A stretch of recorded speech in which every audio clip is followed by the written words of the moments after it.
జనులను కావగ వచ్చిన మహావిష్ణు అవతారమయ. ఆలిని రక్కసుడపహరించితే ఆక్రోశించెనయా.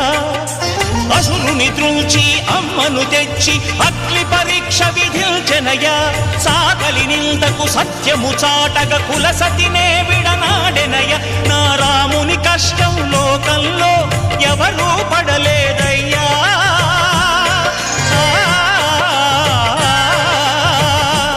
నా రాముని కష్టం లోకంలో ఎవరూ పడలేదయ్యా. సత్యం ధర్మం త్యాగంలో అతనికి సరిలేరయ్యా.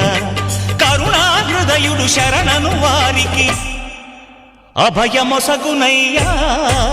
అందరి బంధువయ్యా భద్రాచల రామయ్య. ఆదుకునే ప్రభువయ్యా అయోధ్య రామయ్య.